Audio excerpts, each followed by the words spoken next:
We're surrounded by about 17 people selling this right now. If I buy one from one person, is it gonna be okay?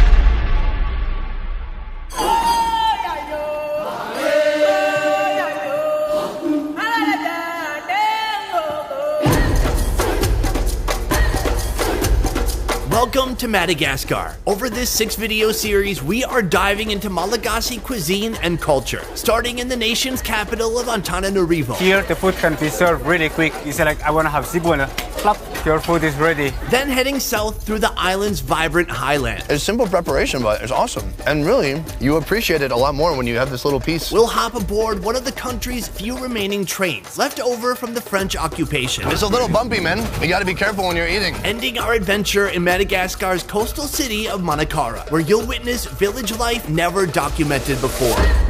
Shut up. It is like a felt material all around this crab. This vibrant island was first settled 1,000 years ago by Polynesians and East Africans. Outside metropolitan areas, traditional lifestyles in the countryside resembled that of centuries past. What's happening now? They're gonna cut it, but they still need to find a way to hold it well. Considering the lack of infrastructure, a guide here is an absolute must, and Joel is one of the best. The reason why they need these sausages, we can find it a bit up there. It's gonna be a surprise. Pasalamana. Pasalamana. That is the kind of rum that makes you go blind.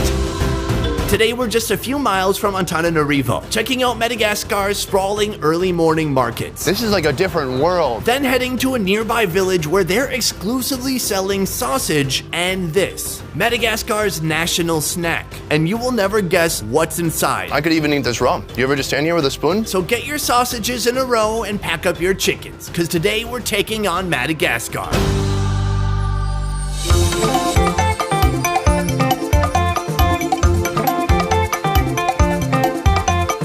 Every morning, just 4 miles from the capital, locals near and far wheel, walk, or push their produce, fresh meat, and anything else you could think to sell here. The morning market in Talatamaty city. We've come to this little village very early in the morning. It's about 5 a.m. here. The streets are going wild already. People are bringing stuff, they're selling stuff, and they're buying stuff. Can you tell me what is the name of this market? The name of this market is TSENA'NY. This market gets cracking at 3 a.m. each day, continuing until 7 a.m. or whenever the police kick everyone out. Is there food we can eat here? Of course, because a lot of those sellers are like living 10 kilometers, 20 kilometers further from here, so they can only have something to eat here. So there is a lot of ton of things that we can eat. So from here, we're just gonna check it out. Let's go.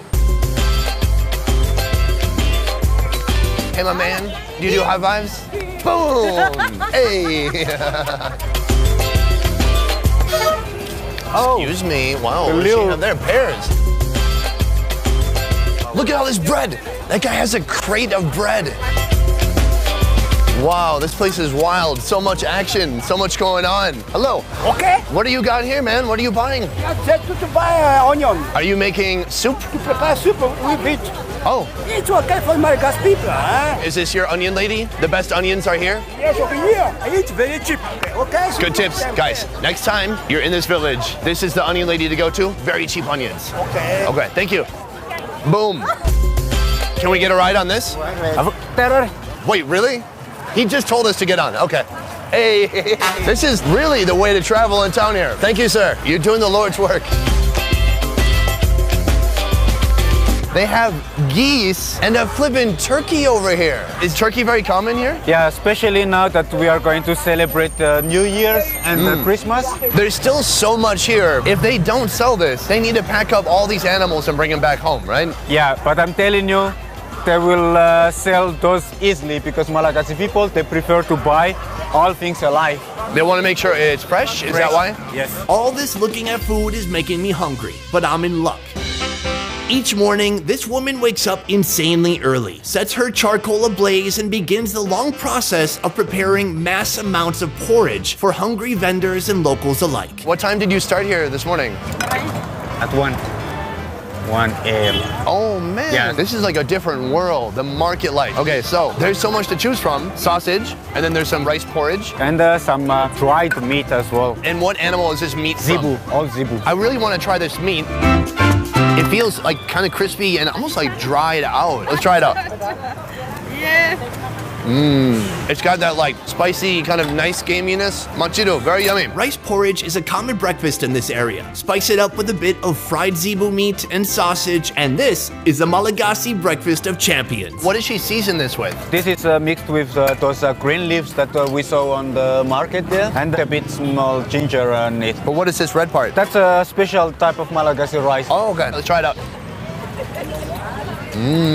Really fatty broth. I mean, the flavor is just really meaty and oily, and it has that distinct zebu flavor, which reminds me of goat a little bit. I'm gonna put some spice in. Is this too much? Yes, it's I don't care about the rules, man. I'm going for it. Woo!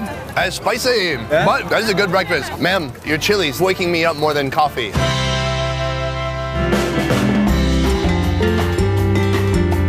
We're going into this narrow enclave of the market that gets to stay here longer because they're not in the way of the main highway. And then here we got everything. Is this? That's tobacco. Wait, that's tobacco? Yeah. So you put this in a cigarette or something? No. It's just like under your... Chewing tobacco? Yeah. Is this one portion? People can have it like 2 times. Well, last time I had chewing tobacco, I was 15 years old and I went behind a tree and I threw up. So, not today chewing tobacco.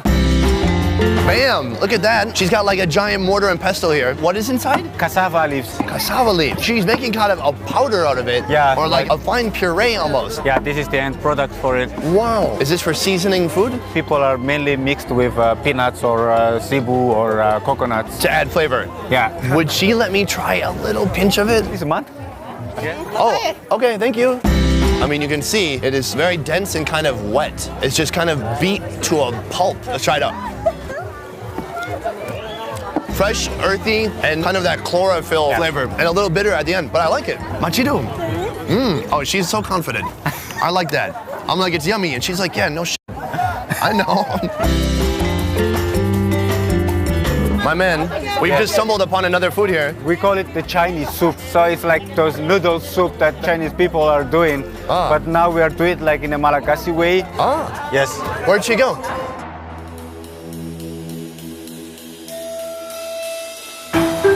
Markets like this have their own underground economy that isn't so obvious on the surface. This lady, she's long established her territory in the market. But what if you're starting from the very beginning? Hi. What? What does that mean? How much do you wanna have for a pasta? Oh, 2 bowls. Anja is a stateless entrepreneur, a new food vendor who's always on the move from police or other competitive sellers. This is the zebu skin, and she said she cooked it this morning, so it should still be a bit fresh. This is her own creation. Pasta and macaroni with a mix of potato and mayonnaise, plus a zebu skin add-on if you choose. Is this safe to eat, you think? We never know. I'm gonna start with just some noodle and some salad. Yummy. It's super simple. It's just like kind of mayonnaise and salt and noodle. I like it. Sara. Good food. Yeah. You have a beautiful smile. By the way, this lady knows how to eat. Check out this shot from earlier. Yeah, that's her. Okay, this is what we're really waiting for here. Zebu skin. You can still see some little of the hair on mine. Mine's shaved. My zebu was much more hygienic. That's good. It's like pig skin. Just like a little gelatinous, a little gooey. Not gamey at all. Good flavor.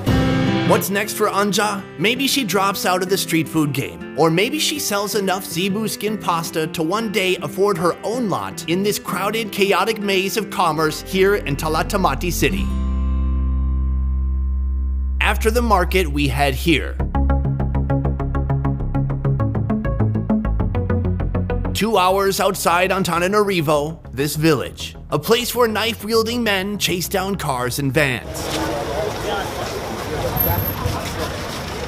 Upon closer inspection, I noticed these men are actually trying to sell something. And they call it Koba.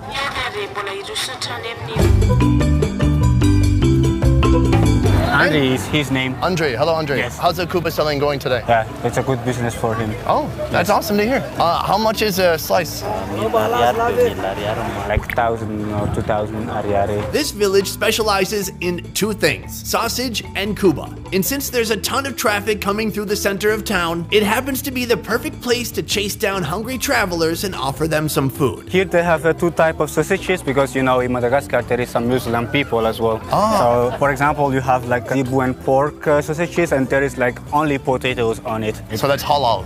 Yes. The meaty Zebu pork sausage is more pricey than the potato sausage. In both, the main seasonings are salt and pepper, and the casing is made with Zebu intestine. So we have both kinds here, and we'll kind of work our way up to the expensive one. First is the potato, and it's still warm. Ma'am, can I ask, when were these cooked? Yeah, they're like fried it like every time it's getting cold. It's like throwing it in the microwave for 10 seconds, right? Same kind of thing.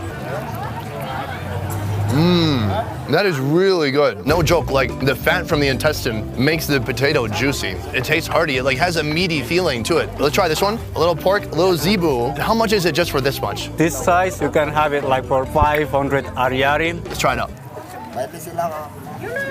Oh, that's really good. A little salty, but there's nice, meaty, super fatty flavor, like tons of fat. These sausages serve a greater purpose, and it's not to be eaten alone.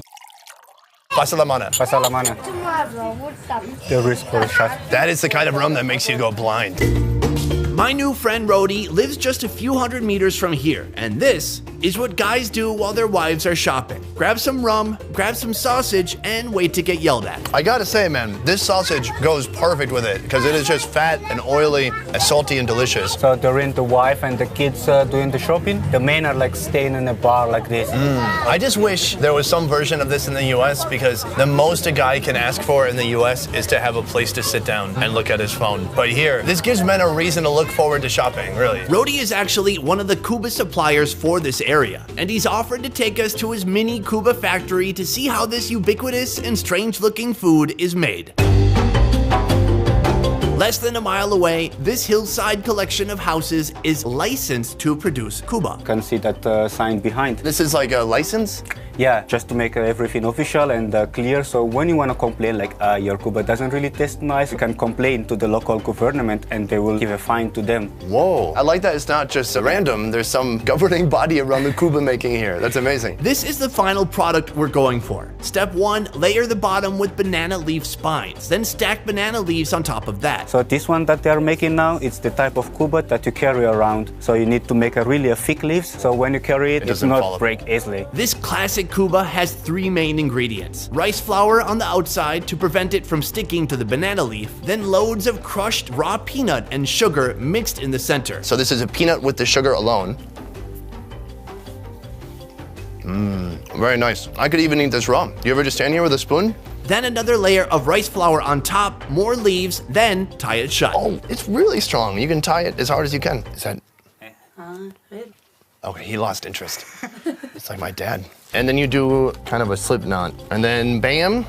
That's the finished product. Finally, after you have a bunch of these Koba logs, they're boiled in this huge drum for 3 days. Luckily, they have the finished version for us to taste now. I'm telling you guys, don't make a joke with that knife. Oh my God, that is very sharp. That just went through it like a butter. All right, so the big reveal, bam, there it is. You can see that little bit of rice flour on the edges actually expanded from the moisture inside when they cooked it. And then you see it just gets darker towards the inside. That looks incredible. I don't know you, but I wanna taste. And where do you bite? I guess go right for the center, that's the best? All right, it's super sticky.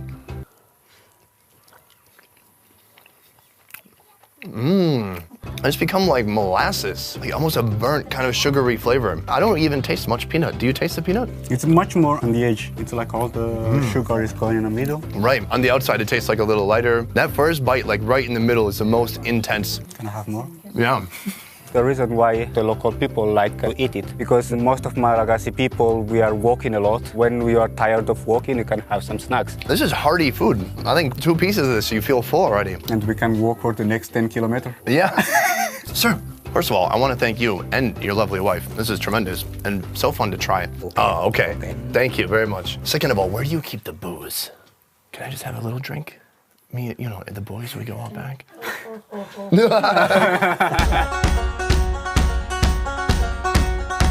we are just getting started with our Madagascar food series. If you liked this video, be sure to subscribe and stay tuned for so much more. Joel, thank you so much for this amazing experience. I want to give a huge shout out to Ramad Tours for putting this whole itinerary together for us. We got to make the most of our time and see so many amazing things and have so many great experiences while we were here in Madagascar. Also for you guys, this video was made possible by One Trip Vietnam. One Trip is the highest rated tour company in Vietnam, doing tours from north to south in all major cities, including Hanoi, Nha Trang, Da Nang, Hoi An, and Saigon. You can experience food tours, adventure tours, and more. To learn more about One Trip, check out the links in the description down below. I will see you next time.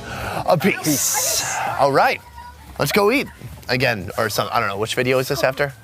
Cut.